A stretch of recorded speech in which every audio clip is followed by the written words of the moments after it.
मैं Nehal Ahmad, assistant professor, department of geography, government degree college Bagaha में आपका हार्दिक स्वागत अभिनंदन करता हूँ। आपके एग्ज़ाम्स के पॉइंट ऑफ व्यू से मैंने चैप्टर वाइज इम्पॉर्टेंट क्वेश्चंस को मैंने सिलेक्ट किया है और ये क्वेश्चन जो इम्पॉर्टेंट ऑब्जेक्टिव टाइप्स का है ये आपके एग्ज़ाम्स में आने की प्रबल संभावना है, इसलिए मैं पर डे आपको ऑब्जेक्टिव टाइप्स का क्वेश्चन चैप्टर वाइज मैं दूंगा और आप इसे बहुत ही अच्छे तरीके से प्रिपरेशन कर लेंगे क्योंकि आपके एग्ज़ाम्स में क्वेश्चंस आने वाले हैं। तो आज हम लोग का जो फर्स्ट चैप्टर है उस चैप्टर से आज मैंने कुछ प्रश्नों को ऑब्जेक्टिव टाइप्स को मैंने सेलेक्ट किया है और इसको ध्यान से देखिए और पूरे क्वेश्चंस को अच्छे से आप कर लेंगे तो आपके एग्जाम्स में क्वेश्चंस नहीं छूटेंगे। आज हम लोग का जो चैप्टर है chapter number 1 universe and solar system, तो ये हमारे लिए कितना इंपॉर्टेंट है आइए सबसे पहले हम लोग देखते हैं क्वेश्चन नंबर 1 को। क्वेश्चन नंबर 1 है कि बिग बैंग सिद्धांत किसने दिया है। तो सबसे पहली बात तो ये है कि बिग बैंग सिद्धांत दिया है एब जॉर्ज लेमेंटियर ने। नाम ध्यान से सुनिए, एब जॉर्ज लेमेंटियर। एब जॉर्ज लेमेंटियर ने बिग बैंग सिद्धांत को दिया है। एब जॉर्ज लेमेंटियर बेल्जियम के रहने वाले थे, वो एक गणितज्ञ थे, एक मैथमेटिशियन थे। उन्होंने ब्रह्मांड की उत्पत्ति के संबंध में अपना इस सिद्धांत को दिया है, बिग बैंग थ्योरी। और बिग बैंग का शाब्दिक अर्थ क्या होता है? बिग बैंग का शाब्दिक अर्थ होता है एक्सप्लोजन ऑफ यूनिवर्स, ब्रह्मांड का महाविस्फोट। तो आपने देखा कि बिग बैंग सिद्धांत किसने दिया? तो एब जॉर्ज लेमेंटियर ने दिया। ओके, क्वेश्चन नंबर 1 आपका फिनिश हुआ।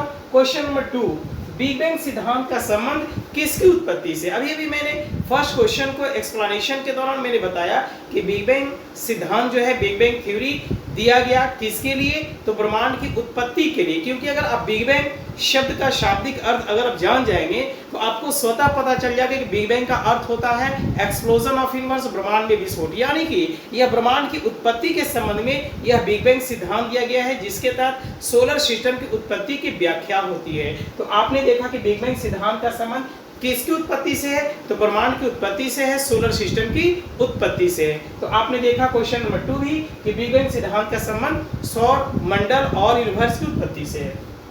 क्वेश्चन नंबर 3 बहुत इंपॉर्टेंट क्वेश्चन है, ब्रह्मांड की आयु कितनी है? तो चूंकि किसी सिद्धांत के आधार पर हम लोग आयु का निर्धारण करते हैं। सबसे बड़ी बात तो ये है कि आप 2-3 बातों को अगर आप याद रखेंगे कि किसकी आयु कैसे निर्धारित करते हैं, तो कुछ ऐसी चीजें जैसे हम लोग देखते हैं कि ब्रह्मांड की आयु हम लोग ज्ञात करते हैं बिग बैंग सिद्धांत के माध्यम से। और बिग बैंग सिद्धांत के अनुसार ब्रह्मांड की आयु लगभग 15 अरब वर्ष पूर्व है, यानी 15 billion years ago. The age of universe 15 billion years ago according to big bang theory. और बिग बैंग थ्योरी किसने दिया? एब जॉर्ज लेमेंटियर ने दिया। तो इस सिद्धांत के अनुसार, बिग बैंग थ्योरी के अनुसार जो ब्रह्मांड की आयु है वह लगभग 15 अरब वर्ष पूर्व है। अगर एग्जैक्ट फिगर में पूछा जाए तो 13.5 अरब वर्ष पूर्व। अगर एग्जैक्ट फिगर में तो 13.5 अरब वर्ष पूर्व, लेकिन एग्जाम में लगभग में आता है तो 15 अरब वर्ष पूर्व, यानी 15 billion years ago the age of our universe. यानी ब्रह्मांड की आयु लगभग 15 अरब वर्ष पूर्व है। ओके, नेक्स्ट क्वेश्चन, हमारी गैलेक्सी का नाम क्या है? सबसे बड़ी बात तो ये है कि गैलेक्सी कहते कि किसे है? तो गैलेक्सी होता है हमारे यूनिवर्स में, हमारे ब्रह्मांड में लाखों अरबों खरबों तारों की जो पुंज होता है, द क्लस्टर्स ऑफ स्टार्स होते हैं, उसी तारों के पुंज को गैलेक्सी कहते हैं।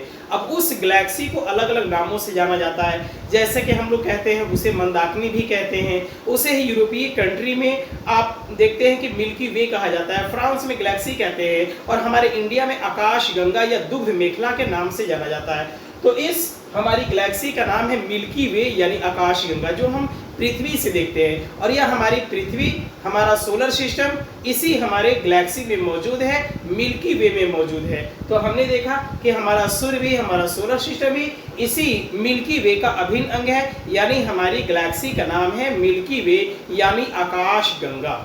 तो हमने देखा क्वेश्चन नंबर, इसको अब देखिए कि सौर मंडल का निर्माण किनसे हुआ है। सबसे बड़ी बात तो यह है कि सोलर सिस्टम का निर्माण, उसकी उत्पत्ति कैसे हुआ।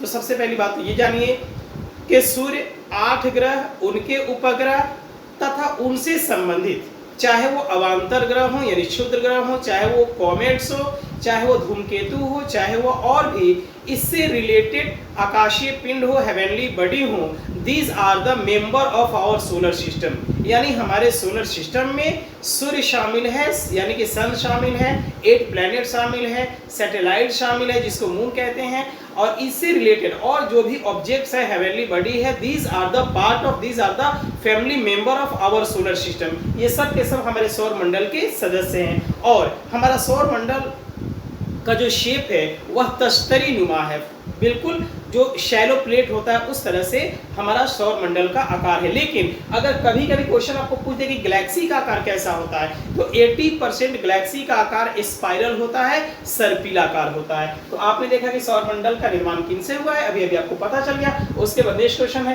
तारों की ऊर्जा का स्रोत क्या है। सबसे बड़ी बात तो यह है कि तारों की ऊर्जा का सोर्सेज जानने से पहले आपको ये जानना होगा कि तारों का निर्माण किनसे होता है। यानी कि आप देखिए कि तारों के निर्माण हाइड्रोजन और हीलियम से होता है, और हम सब जानते हैं कि तारों में जब हाइड्रोजन की क्वांटिटी होती है, हाइड्रोजन की मात्रा होती है, तो लाजमी है कि उसमें नाभिकीय संलयन की क्रियाएं होंगी, न्यूक्लियर फ्यूजन की एक्टिविटीज होगी। और जब हम सब जानते हैं कि जब हाइड्रोजन के 2 छोटे न्यूक्लियस आपस में मिलते हैं तो उस क्रिया को नाभिकीय संलयन कहते हैं। उस दौरान अपार मात्रा में एनर्जी मुक्त होती है। तो जितने भी तारे हैं उन सभी तारों में उनके ऊर्जा का जो सोर्सेज है नाभिकीय संलयन है। उसी नाभिकीय संलयन के सिद्धांत पर हाइड्रोजन बम काम करता है, जबकि नाभिकीय विखंडन के सिद्धांत पर एटम बम कार्य करता है। तो अगर आपसे पूछा जाए कि किसी तारों की ऊर्जा का, एनर्जी का सोर्सेज क्या है, तो नाभिकीय संलयन है।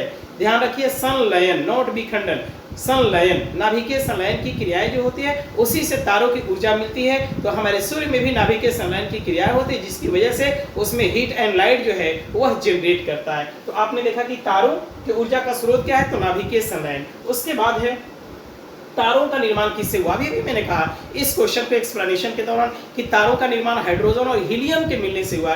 जैसे कि आप देखते हैं कि सूर्य में 71% हाइड्रोजन है और लगभग 27% हीलियम है। तो जनरली हम लोग देखते हैं कि हाइड्रोजन और हीलियम के मिलने से तारों का निर्माण होता है। तो ये क्वेश्चन भी आपने देखा कि तारों का निर्माण किससे होता है, तो हाइड्रोजन और हीलियम के मिलने से होता है। उसके बाद नेक्स्ट, पृथ्वी से सर्वाधिक निकटतम तारा कौन सा है। तो आप जानते हैं कि sun is the nearest star of the earth, यानी सूर्य जो है पृथ्वी से सर्वाधिक निकटतम तारा है। अब आप कहेंगे कि सर तारा तो जो है कि रात में नजर आता है, लेकिन सूर्य तो हमें दिन में नजर आता है। तो सूर्य निश्चित रूप से दिन में नजर आता है, लेकिन सूर्य एक तारा है और वह पृथ्वी से इतना नजदीक का तारा है कि उसके प्रकाश के आगे बाकी सभी तारे छुप जाते हैं, उसके प्रकाश के आगे बाकी कोई तारे दिखाई नहीं देते हैं। तो इस तरह से हम जानते हैं कि सन क्या है, वह एक तारा है और पृथ्वी से सबसे निकटतम तारा है। जबकि दूसरा सर्वाधिक निकटतम तारा का नाम प्रोक्सिमा सेंचुरी है, यानी वह प्रोक्सिमा सेंचुरी जो हमारी पृथ्वी से 4.3 लाइट ईयर्स की दूरी पर है।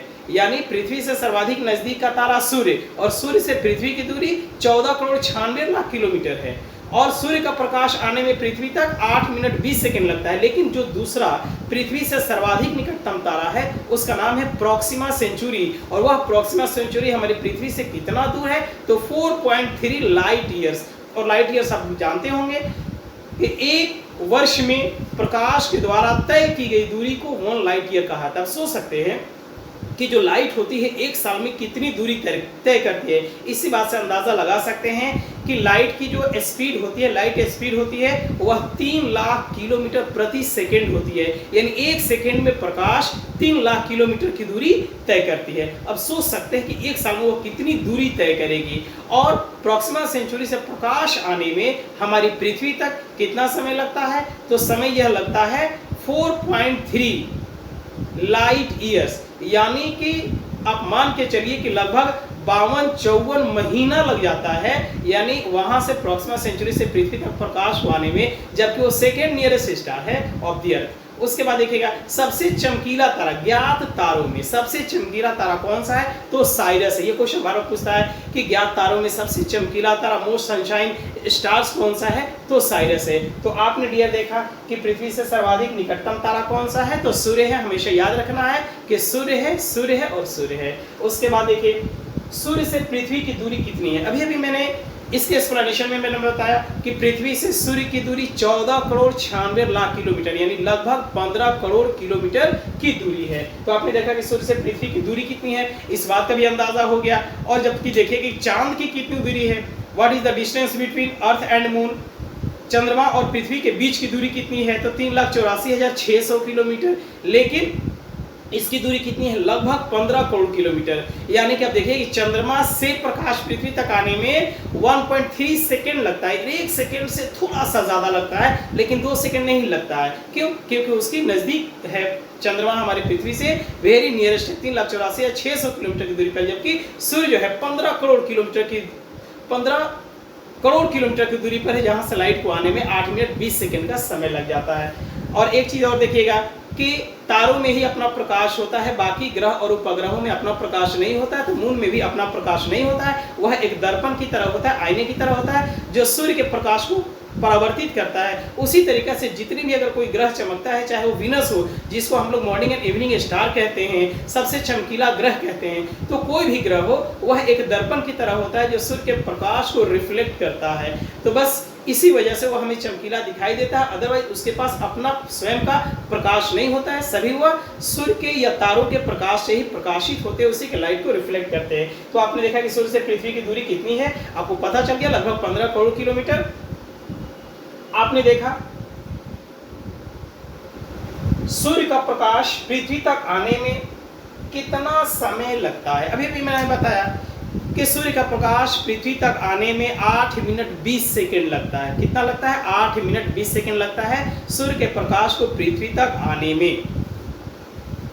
आपने देखा सौर मंडल में ग्रहों की कुल संख्या कितनी है। सौर मंडल में ग्रहों की कुल संख्या माय डियर कितनी है, तो सौर मंडल में ग्रहों की कुल संख्या 8 है। पहले ग्रहों की कुल संख्या 9 हुआ करती थी, लेकिन 2006 में प्लूटो को ग्रहों की श्रेणी से हटा दिया गया, क्योंकि वह नेपच्यून के ऑर्बिट को अतिक्रमण करता था, उसको क्रॉस करता था। तो ग्रहों की परिभाषा के मुताबिक वह उसको फुलफिल नहीं करता था, जिसकी वजह से प्लूटो को ग्रहों की श्रेणी से हटा दिया गया। और वर्तमान में ग्रहों की कुल संख्या जो है वो कितनी है? 8 है। तो आपने इन सारी चीजों को देखा। जो सबसे महत्वपूर्ण बात इसमें ये थी कि याद रखना है, हमेशा ध्यान ये रखना कि सूर्य से पृथ्वी की दूरी कितनी है, तो 14 करोड़ 96 लाख किलोमीटर, यानी लगभग 15 करोड़ किलोमीटर की दूरी पर स्थित है। तो आपने मोटी मोटी बातों को, सभी चीजों को आपने ध्यान में दे दिया।